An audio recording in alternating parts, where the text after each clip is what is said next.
Hello, my name is Vizvedina Stankova. I'm a professor of mathematics at Mills College in UC Berkeley. Today we will talk about restricted patterns, a topic which I learned as an undergraduate many years ago, on which I did my first research and which stayed with me for the rest of my professional career. And I hope some of you will get so excited about this topic that you will solve in the near future some of the open questions you will hear about. I was introduced to the topic by Professor Joe Gallion, a former MAA president and the director of the Duluth Research Experience for undergraduates for almost 40 years. And even though I may look like this now, I actually looked like this in 1991, in 1992, when I returned to the program the next summer to solve the problems that I couldn't do the summer before. On the way from the airport to the dorms, Joe Gallion didn't waste any time. He asked me, what would you like to work on, combinatorics or graph theory? I knew nothing about graph theory and just a little bit about combinatorics. So after I said combinatorics, he didn't waste time again and directly gave me Julian West's PhD thesis from MIT in the van. He said, look at those two conjectures on Wilf equivalences of singleton permutations and see if you can prove them. Also, there is a nice result on the Schroeder numbers, but the proof is really long and winded. See if you can find a better, shorter one. Needless to say, I knew nothing about forbidden subsequences, these days called restricted patterns, or generating trees, so I had to physically go to the nearest physical library. You have to understand that in the 1990s, there were no laptops, no iPads, no cell phones, no internet. And so I walked quietly there the next morning and asked for all possible papers on the topic. And yet an exhaustive search at all of the sister libraries in Minnesota revealed only one recent source of information on restricted patterns, Julian West's thesis, which I already had. And so I had to open it and read what was on the first page. The first page said that we will write from now on a permutation. What's a permutation? A sequence of the numbers from 1 to k in some order. And we will drop the commas if k happens to be less than 10, because this will cause no confusion. So if you know what a permutation is, keep on listening. If you don't, stop the talk and research on the internet, because you have the internet. Assuming you know what a permutation is, here is the formal definition of the basic concept that appears in this thesis and in the whole area of restricted patterns. It talks about what it means for one permutation to avoid another. And as you can see, very little insight can be gleaned out of this algebraic formulation. And it was almost enough to drain my enthusiasm in the topic. Fortunately, there was a visual interpretation of these concepts. So, if you have a permutation tau, in other words, the numbers from 1 to n arranged in some way in a row, we don't have to think of it as a sequence of numbers. We can think of it as dots in an n by n table. And that really is a very powerful visual image. Let's be more specific. Let's take the permutation 1, 3, 2. So these are the numbers from 1 to 3 arranged in some order. So what we do is we construct a 3 by 3 table and we write those numbers in their separate columns as they come, also putting them in relative height to their size. So 1 is put in row 1, 2 in row 2, and 3 in row 3. Okay, so we have somehow encoded the permutation, and at this moment we realize that we don't need the actual numbers. We can just replace them with dots. So this becomes your backsplash, beautiful model for your kitchen. vice versa. If you start with this tile, you can reconstruct the original permutation very easily. But now, if you're a chess player, you will recognize what you're doing here.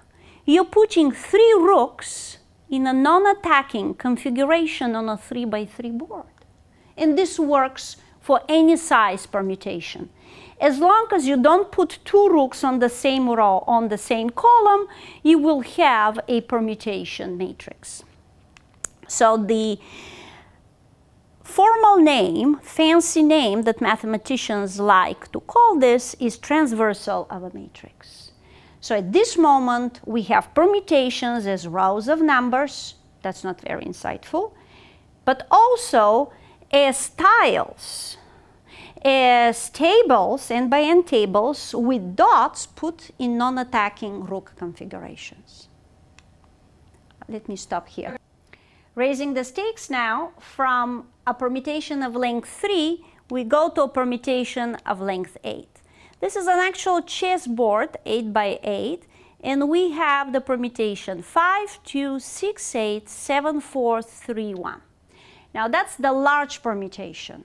I'm going to give you a smaller one, this squarish permutation, 3, 1, 4, 2, and I will ask you, does the big permutation avoid the small one? The answer here is no, because I can pick 4 dots in the original permutation, I can mark their rows and columns, and I can gradually transform them into the smaller matrix without changing who is larger, who is smaller. So the answer here is no. The larger permutation does not avoid the smaller one because it contains a sub-pattern 5, 2, 7, 3, which is of the same type as this small one. Changing the players, well, keeping the first one, by changing the second one, this is the other square permutation, 2, 4, 1, 3. The same question, does the big permutation avoid the small one? And here you have to stare for a while to convince yourself that you cannot find this pattern here. Which is not obvious, you have to convince yourself. So surprisingly, the answer is yes. The big permutation avoids the small one because it does not have any sub-pattern which is of the same type as the small permutation. So the main set of interest are S sub n of tau. Now this is a little bit of a complicated notation. So what it means is that you want to avoid the small permutation tau with big permutations of length n. So this bubble represents all permutations of length n that avoid tau. And everything outside contains tau. From our examples, this is the second example. If you want to avoid 2, 4, 1, 3, here is the set of permutations of length n that avoid it. Our big permutation pi is in this set because we couldn't find a sub-pattern 2, 4, 1, 3 inside here. However, the first example, if you want to avoid 3, 1, 4, 2, our permutation pi refuses to be inside here because it actually contains a sub-pattern of the same type as 3, 1, 4, 2. And so at this moment you may be, that's it? Yeah. Okay. So we now want to introduce the basic concept of this theory. And it is when a large permutation avoids a small one. So here is a large one. 5, 2, 6, 8, 7, 4, 3, 1. And it is truly on an 8 by 8 chessboard. So I'm going to give you a smaller one, the square one, 3, 1, 4, 2. Does the big one avoid the small one? And the answer is no, because I can mark those 4 endpoints, mark their rows and columns, and gradually transform them to the small permutation.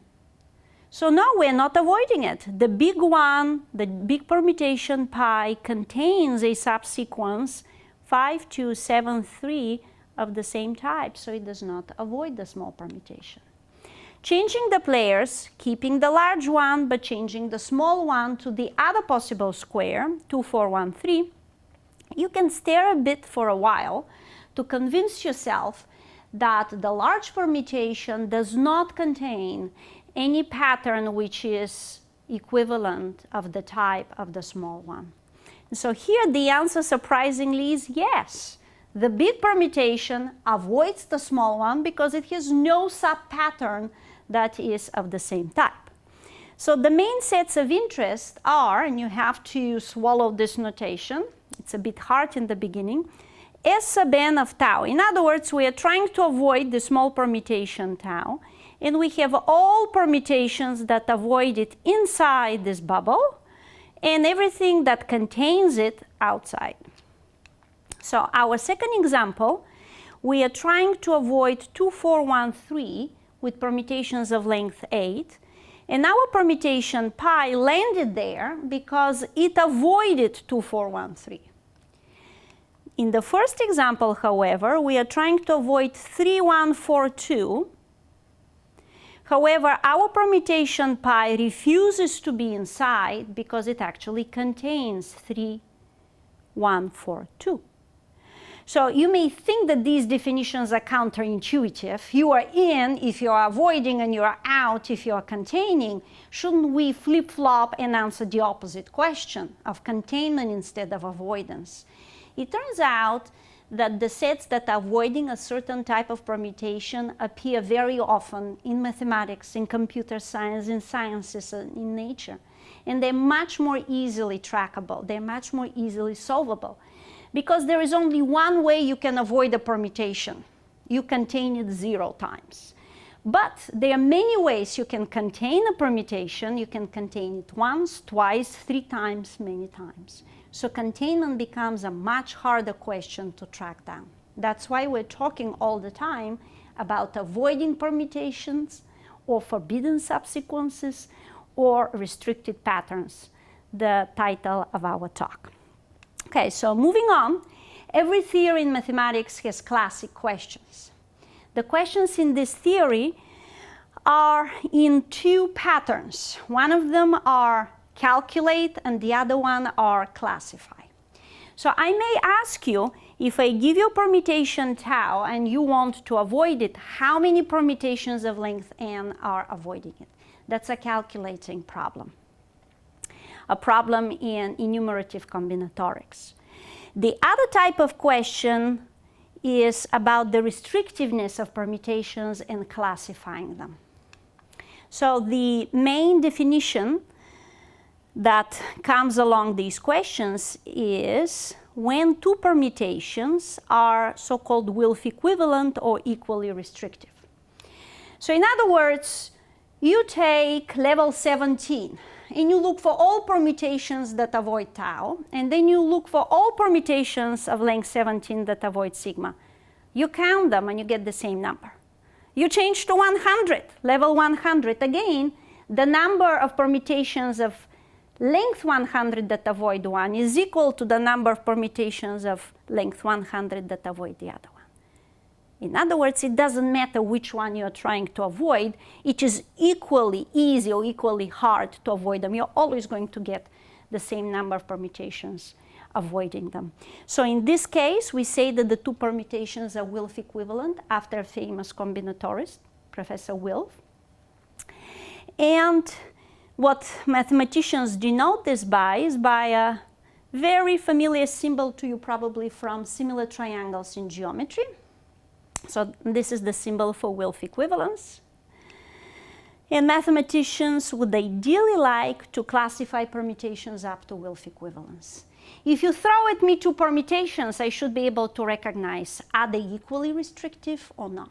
So that's what the classification is about. So I will show you the first non-trivial case of classification for S3. In other words, if I take all permutations of length 3, which of them are Wilf equivalent and which are not? By the way, for homework, do S2. It is very simple after you understand S3. So in S3, you can start with 3 to 1. That's a non-attacking rook configuration of a 3 by 3 table. And you can also look at 1, 2, 3. Those two will be obviously Wilf equivalent. Why? Because if you have something large that avoids 3, 2, 1, what you can do is you can flip it and get something that avoids 1, 2, 3, and backwards. So whatever avoids 3, 2, 1, you can flip it and get something that avoids 1, 2, 3. So you will always be getting the same numbers on both sides. So those two by symmetry are Wilf equivalent. But we have 4 more permutations in S3. These are the so-called wedge permutations. These are the only other non-attacking rook configurations that you can find. Why are they all Wilf equivalent? Because you can get from one to the other by applying symmetries. So from the first to the second one, you can flip along a horizontal line. From the second to the third, along a vertical. And from the third to the fourth, you can rotate by 90 degrees clockwise. So all of those now must be Wilf equivalent. So we are getting 2 symmetry classes in S3. So what's the question? Are permutations from one and the other also Wilf equivalent? It looks extremely counterintuitive. If you're trying to avoid this pattern and this one, why should you get the same number of permutations? One should be more restrictive than the other. So at the request of Wilf, actually, Wilf equivalence was established not by one, not by two, but by several mathematicians using different methods. And I will show you one way to attain that, but we will first have to make the conclusion that if indeed this is so, we have only one Wilf equivalent class in S3. In other words, all permutations of length 3 are Wilf equivalent. Doesn't matter which one you are trying to avoid, it's all the same. You will get the same number of restrictions, you will get the same number of permutations. This in itself is indeed counterintuitive, but it is the truth. So in trying to answer the second question, or the other question about how many permutations avoid any one of those, we come across one of the most famous numbers in mathematics, Catalan numbers. Here they are. You're in a town, and you can move only to the right and up. But you also have a river in the middle of the town. There are no bridges across. You cannot cross the river. In other words, you have to move only in this triangle. So your moves can be only to the right and up. How many paths can get you from the origin, let's say, to this point on the river, 4, 4? Here is one such path. We will call it a Catalan path. And so for homework, you can check that the first several Catalan numbers are C1 will be 1, C2, 2, and no, that's not the Fibonacci sequence because C3 is 5 and C4 is 14. In fact, you can find these days lots of information on the internet about the Catalan numbers, and they are thousands, if not hundreds of thousands of papers that involve them. You will find direct formulas, recursive formulas, and so on. And these famous numbers appear once again in our research of forbidden subsequences. If you want to avoid any one of those patterns, let's say 2, 3, 1, you will end up with the nth Catalan number. So it is the same as if you want to walk along our Catalan paths. Now, how can one prove this? Well, Knuth, who is a famous computer scientist and mathematician, and who, for many of us, is known by creating LaTeX, in which modern math textbooks and math books are written, he has noticed the following, that to avoid 2, 3, 1 is the same as the set of stack sortable permutations. What does this mean? Here is a train coming, and its wagons are labeled 3, 1, 2, 4. Well, they're not arranged from 1 to 4, and we want to arrange them. What do we have at our disposal? We have this stack where you can put wagon after wagon. This is not falling down. This is actually horizontal. And you cannot pull out a wagon which was stacked earlier. You have to free it. The other thing that you can't do is you can't take a wagon from here and put it back because you're moving against traffic.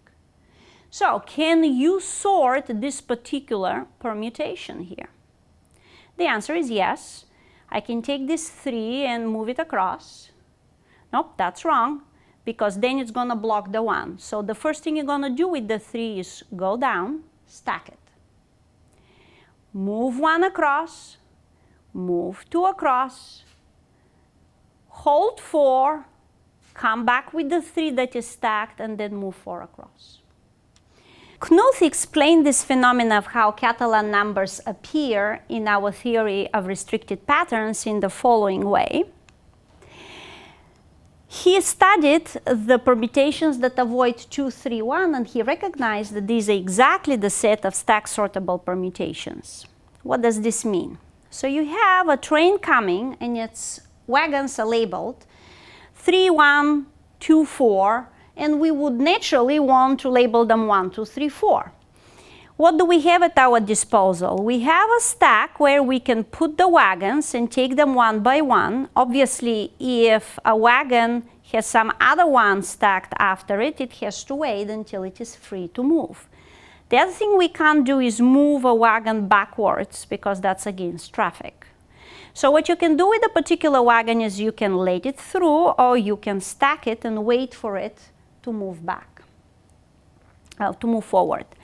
So can we sort this guy? First, we can stack 3, then we can move 1, and we can move 2. 4 will wait, 3 will come out, and then 4 will go through. So yes, we can sort this guy, no problem. But can we sort this one? 3, 1, 4, 2. And the answer is no. Let us try.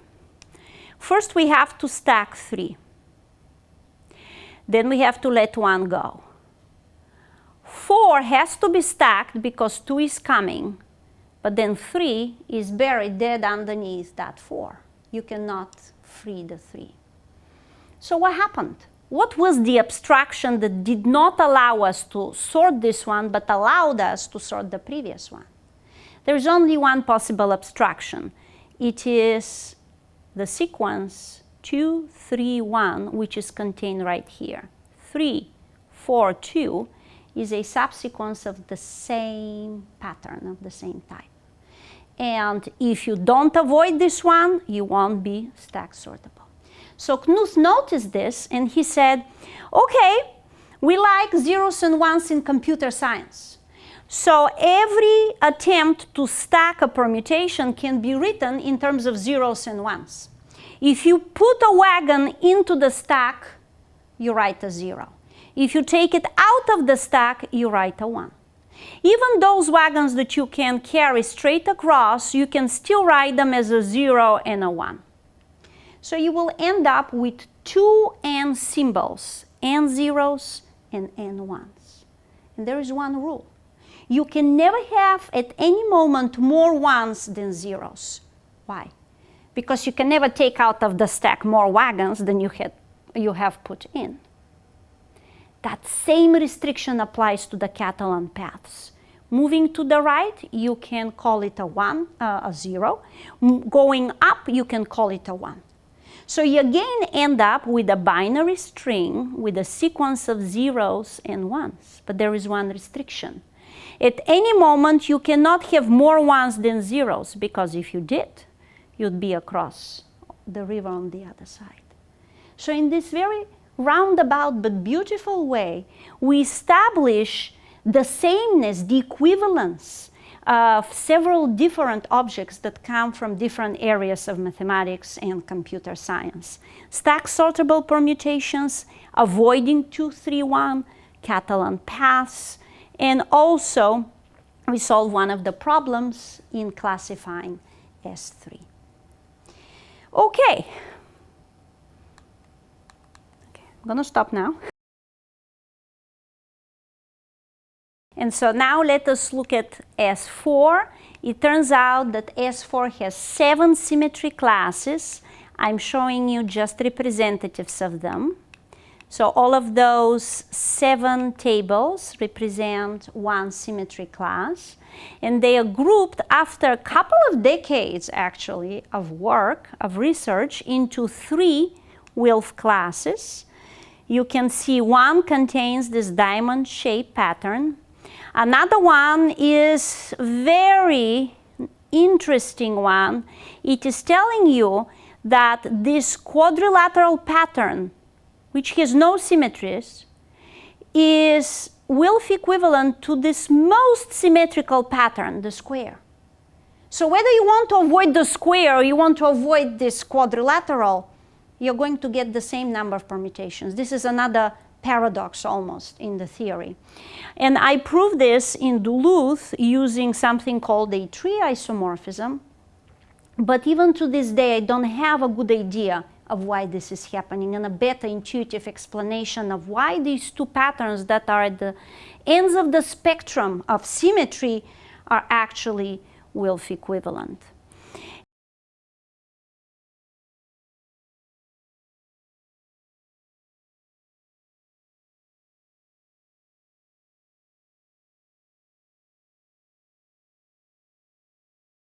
So you may ask, what are the applications of forbidding patterns of larger and larger length? We saw some applications of forbidding patterns of length 3. The Catalan numbers, for example, popped up. But of length 4, I'm going to show you a few. Suppose you want to avoid this nice rectangular pattern, 2, 1, 4, 3. It turns out that this already appeared in research in a completely different area of mathematics in the 80s in something called auxiliary permutations. Too theoretical for you. Let me show something more practical. Suppose in addition to this permutation, simultaneously you want to avoid the square one and 3 to 1. Simultaneously. I don't want to have any of those patterns in my permutations. Who would care about this? Well, if you go to a casino to play cards, you might care a lot about those permutations. Because how do they shuffle the cards? Suppose you have a deck of 52 cards that are arranged in order.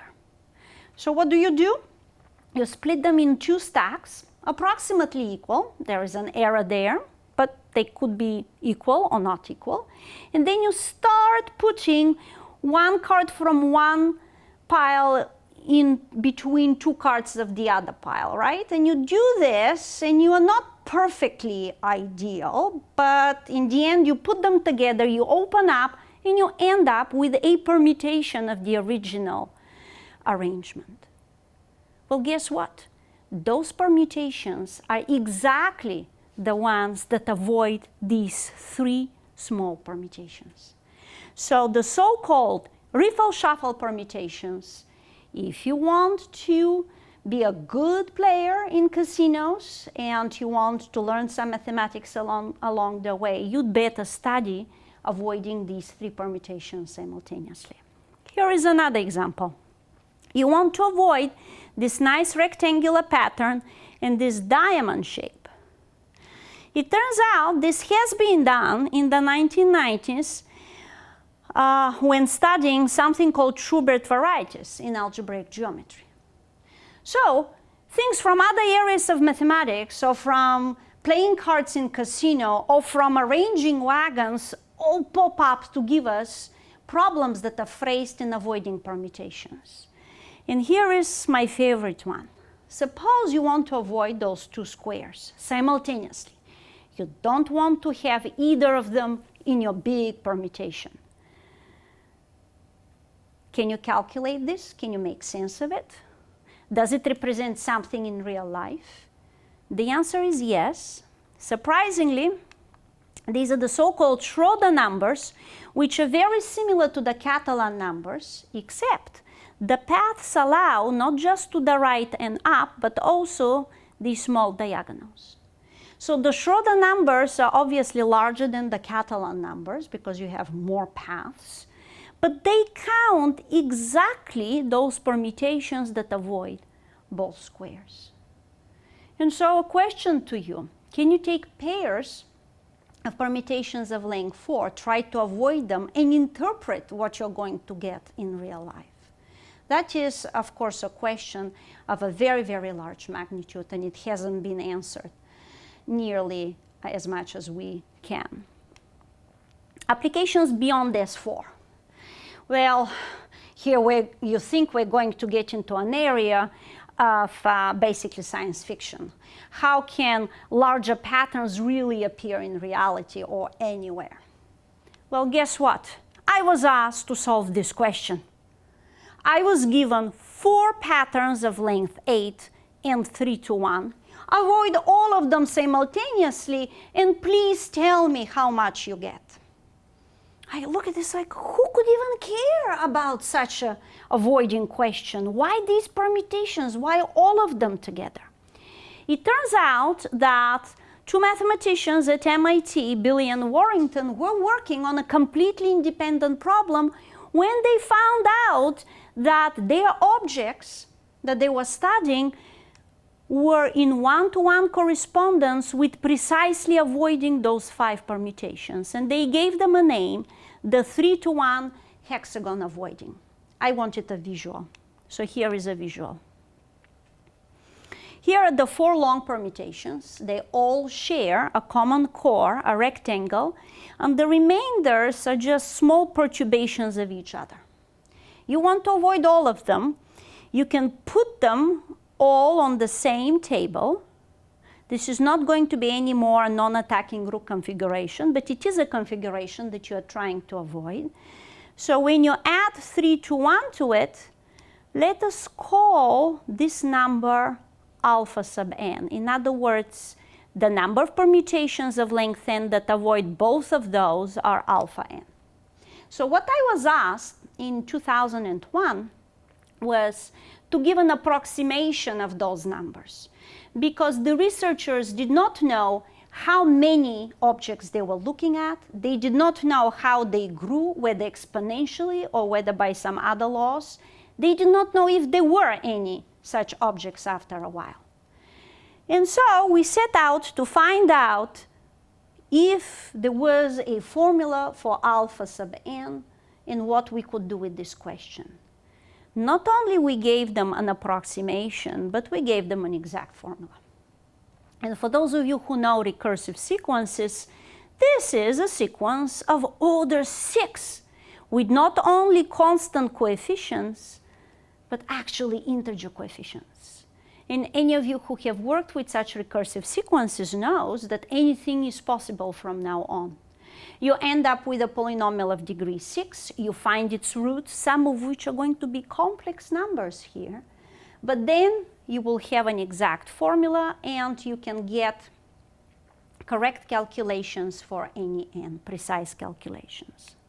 And so mathematicians, when they saw this, they constructed a machine, an algorithm, where if you have some permutation or family of permutations in mind, you can feed to this machine, and the machine will be able to either spit out a recursive sequence or say there isn't a recursive sequence up to a certain order. So now we move to classifying S5. It turns out that the classification of S5 was already miraculously completed by what was done for S4. And I will show you all of the Wilf classes. Here they are. There are 16 Wilf classes. Let's look at them closely. These 4 I'm going to call indecomposable because the others are decomposable. All of the other permutations can be split into 2 blocks of smaller permutations that are lined up along the diagonal and glued at the edge. So in other words, these decomposable ones can be studied by looking at smaller permutations. But those here, you can't do this. You cannot split them into their atoms. This is an atom, what you see there.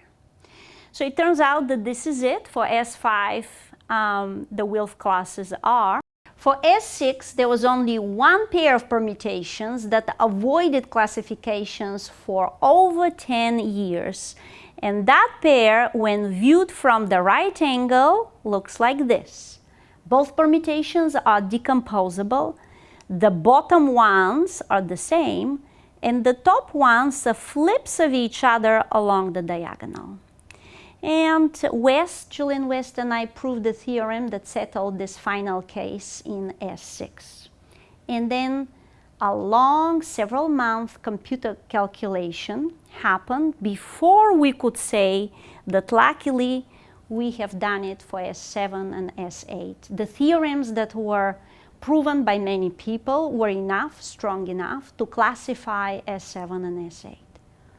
It took several months to confirm this, that there is nothing else out there that was missed. Where is S9? No one knows. Perhaps by now the computers are fast enough and the people are smart enough to make algorithms and check if S9 has already been classified or if there are some pairs of mysterious permutations that might be Wilf equivalent. What now? We have classified up to Wilf equivalence everything we could, and now mathematicians turn to another question, Wilf ordering. If you know the two permutations are Wilf equivalent, okay, they're equally restrictive. No questions asked. But what if they are not Wilf equivalent? What does it mean? Is one of them more restrictive than the other? So that's how this definition of Wilf ordering came about. We say that one permutation is less restrictive than another if there are more things that avoid it than the other permutation, at least for n large enough. Mathematicians will recognize this as asymptotic ordering, not just absolute ordering. So in 1997, a Hungarian mathematician, Bonner, working in Florida, showed the Wilf ordering on S4, that precisely these permutations were arranged like that. So the least restrictive one was the diamond. The next one was the so-called identity permutation, and the most restrictive was our irregular quadrilateral. This was based on extensive computations which to this day are not satisfying to me because they don't, again, give me an idea of why this is so. And now to the open questions, the truly open questions of the field. We have classified up to Wilf equivalence S3 through S8. We have classified up to Wilf ordering only S4. There is nothing to talk about in S3 because everything is Wilf equivalent. Can we order S5? After extensive computer calculations, I have conjectured this ordering. As you can see, this is a flashback from the classification of S5 with the 16 Wilf classes.